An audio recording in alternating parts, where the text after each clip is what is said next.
WhatsApp. May ilaw pala to. Ano? Galing eh. Ayan o, may selfie. Selfie light.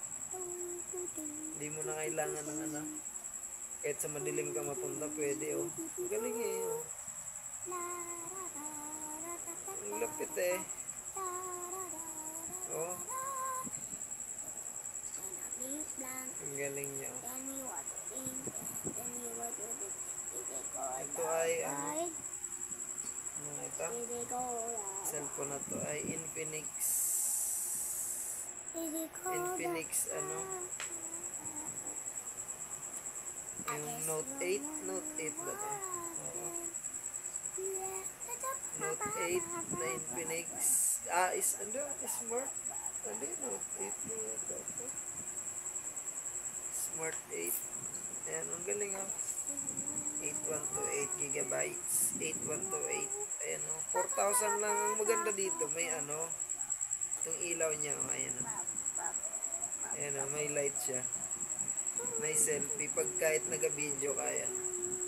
Sa madilim ka mapunta. Hindi kagaya ng ibang cellphone. Itong cellphone ko wala eh. Vivo. Vivo yan eh. Vivo. Ayan o. Ayan o. May ilaw o. Ayan o. Makikita mo yung light niya. O. Ayan o. May ilaw siya. Ayan o. Galing eh. Lupit o. May ilaw siya. Guys, let's play again. For another M. Galing eh o. May ilaw. This is my main account. Kasi may ano. May yung iba kasi ito. Dito lang. Ayan o. Ito lang yung ilaw niya. Wala siya sa harap. Ito meron. Paano to? Ito magaling kasi meron. Hindi, yan yung yan yung ilaw pag nag-charge ah. Oo nga. Pag nag-charge to, may ilaw to eh. Kaya ako napansin. Pero hindi siya may ilaw na ganyan. Yung parang dim lang. Yung maliit lang na ilaw. Yep.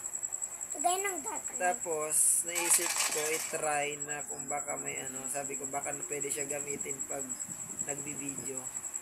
Kunyari sa madilim kang lugar, ayan o. Pwede nga. Akala ko ano eh. Akala ko pang nag-charge lang siya gumagana. Galing. Ito magaling dito sa Infinix na to. Hindi ko matandaan kung Note 8. Note 8 ba ito? Note 8 yata ito. Hindi yan. Ano yan? Smart 8. Smart 8 yan. Smart 8 ba? Yes, yung ano natin. Oh, Infinix Smart 8. Hello. Galing oh. Kodem. Ito ang ganda nito. Ito ang maganda dito sa ano na to, sa wifi, sa ilaw na to. Ayos, ganda. Kodem ulit tayo.